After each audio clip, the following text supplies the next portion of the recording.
Setting drama ini dimulai pada zaman Joseon, tepatnya bulan Agustus tahun 1598 di Gangwon-do. Terjadi badai besar sepanjang malam yang menerpa seluruh kapal dan perahu para nelayan. Seluruh isi desa berhamburan terkena angin, membuat para penduduk berlarian melindungi diri mereka.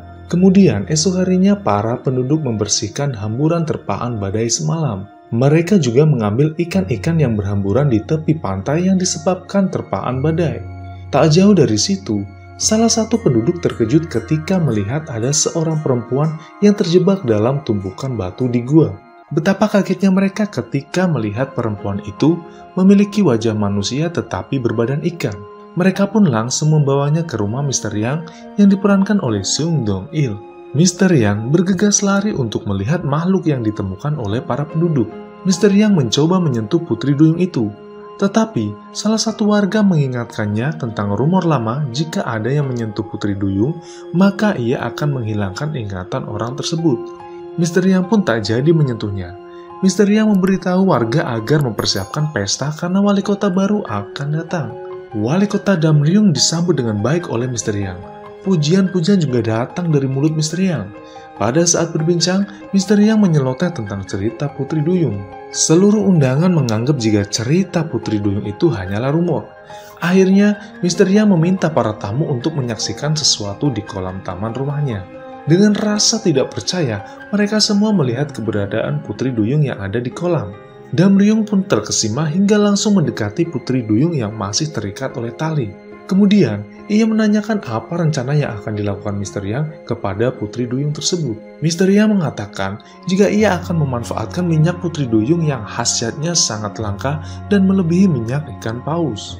Damryung membisiki Mr. Yang dan mengatakan jika sebelum ia datang kemari, ia sudah mengetahui latar belakang Mr. Yang suka menggelapkan uang pajak dari rakyat. Damryung memberitahukan jika kesalahan Mr. Yang hukumannya akan berat, bahkan sampai hukuman mati.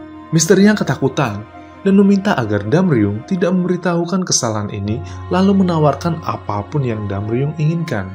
Akhirnya, Damryung meminta Putri Duyung itu yang kemudian ia lepaskan di tengah laut. Mr. Yang bersama bawahannya melihat dari kejauhan.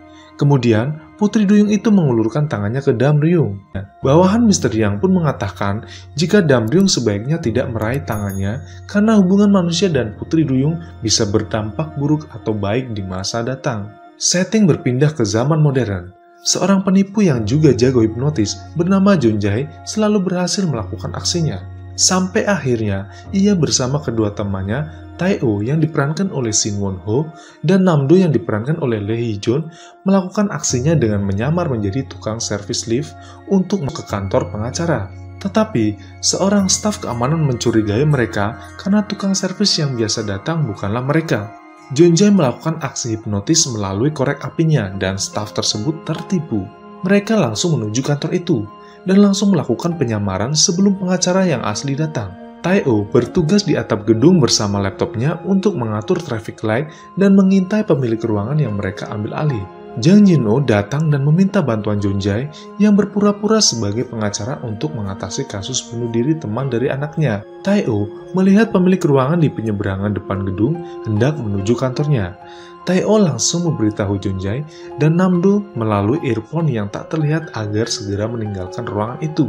Junjae meminta Jang Jin-oh dan semuanya untuk makan siang, agar mereka segera meninggalkan kantor tersebut. Di lift, Jang Jin-oh meminta tolong agar menghapus kasus anaknya ini dari kasus bunuh diri. Ia menawarkan keberangkatan ke Pulau Virgin sebagai imbalannya. Namun, Junjae menolaknya karena pulau tersebut sudah terkenal dan tak mungkin untuk bersembunyi di sana. Ketika berjalan keluar, Junjae tak sengaja berpapasan dengan seorang tahanan yang dibawa polisi. Junjae akhirnya meminta kepada Jang Jin-oh untuk mengganti jasa bantuannya menjadi pulau di daerah Mediterania. Kemudian mereka pun menyepakatinya. Ketika di bandara, mereka berpisah satu sama lain dan menuju pesawat. Di dalam pesawat, Junjae bertemu dengan Minji, seorang pramugari. Pramugari itu membukakan tirai jendela pesawatnya. Ia menceritakan cerita kuno jika pantai tujuan Junjae itu ada Putri Duyung yang sampai sekarang masih hidup. Tetapi Junjae hanya tersenyum dan tak mempercayainya. Di tempat lain, Putri Duyung Shin Chung berenang bebas dan melihat sebuah gelang di dasar laut. lalu ia mengambilnya. Setelah itu, ia muncul ke permukaan sambil memakai gelang tersebut, dan kemudian menyelam lagi. Di sisi lain, Lee Min-ho sedang duduk asik di luar hotel tempat dia menginap. Namun, tiba-tiba badai datang.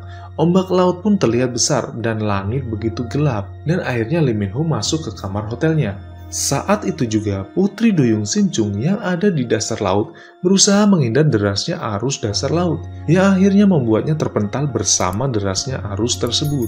Sin-chung terdampar di tepi pantai dekat kolam Jeonjae menginap. Kemudian ia berjalan sambil penasaran melihat tempat tersebut. Betapa terkejutnya ia karena siripnya berubah menjadi sepasang kaki ketika dia berjalan. Kemudian, ia berenang di kolam dan siripnya kembali. Tak lama kemudian, ia melihat Jeonjae yang baru bangun berjalan menuju kolam. Ia langsung bersembunyi agar Jeonjae tidak melihatnya. Jeonjae rupanya melanjutkan istirahatnya. Ia kemudian terbangun karena mendengar suara berisik dari kamar hotelnya. Ia memeriksa seluruh kamarnya dan terkejut ketika seluruh ruangan berantakan dengan makanan yang tergeletak. Jeonjae mengikuti arah makanan yang jatuh dan menuju ruang gantinya. Ia merapikan pakaiannya yang terjatuh dan terkejut ketika melihat kaki di antara pakaiannya. Dan ternyata terdapat seorang wanita mengenakan pakaian favoritnya dan menggantung di almari. Ia menanyai Sin-chung asalnya dari mana. Ia bingung, mengapa Sin-chung tak mengerti apa yang diucapkannya. Ia mencoba mendekati Sin-chung, tetapi akhirnya ia terlempar karena pukulan Sin-chung.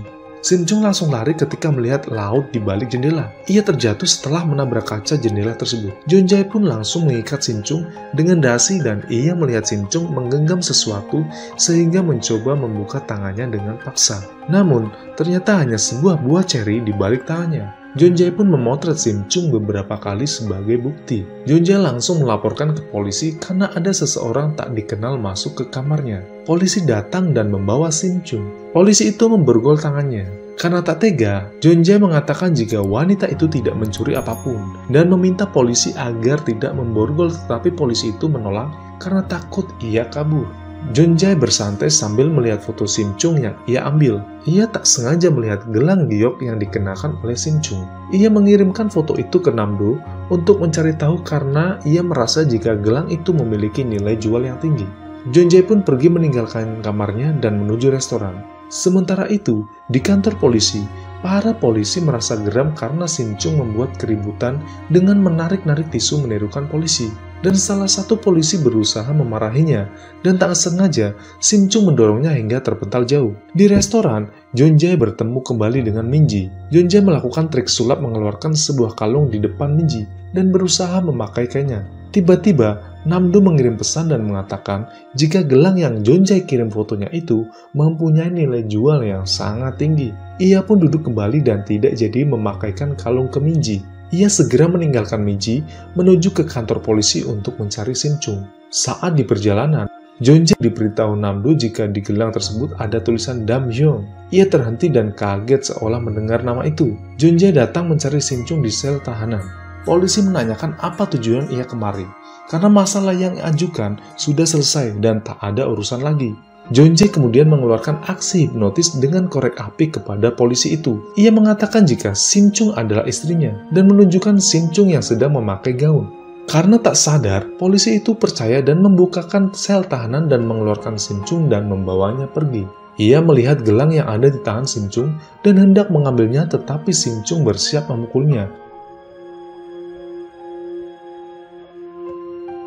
Sebagai balasan karena ia berbuat salah kepada Sin-chung.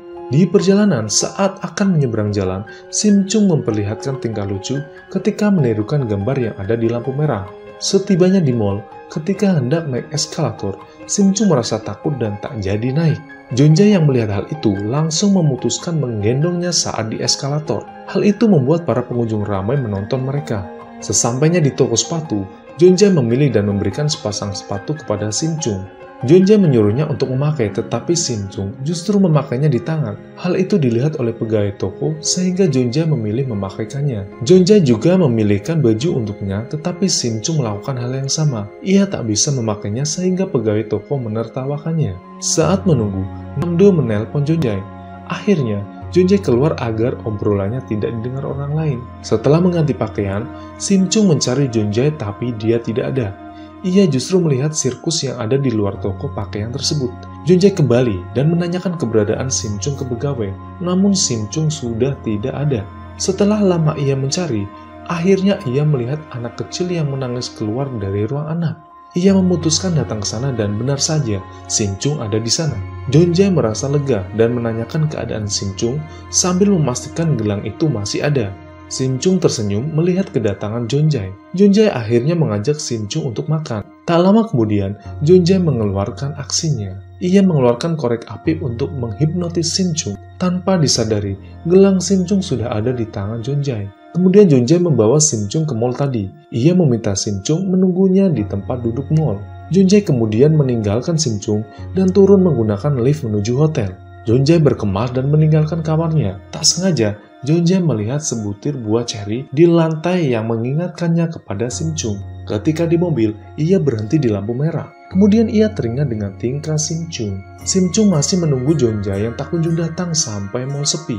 Kemudian ia pergi ke ruangan anak. Namun, para staf mall menyeretnya keluar dan mengusirnya karena mall sudah tutup. Sim Chung menunggu di luar mall yang sedang turun hujan. Junjae rupanya sudah memperhatikan Sim Chung. Ia kemudian menghampirinya dan mengulurkan payung kepada Sim Chung.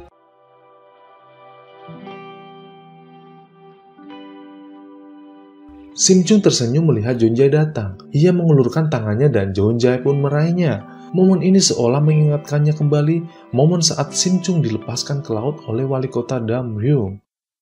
Nah, itulah tadi alur cerita drama The Legend of the Blue Sea episode 1. Jangan lupa untuk subscribe agar kalian tidak ketinggalan lanjutan episode 2 drama ini. Jika kalian suka dengan video ini, silakan klik tombol like dan berikan tanggapan, saran, dan kritik di kolom komentar demi kemajuan channel ini.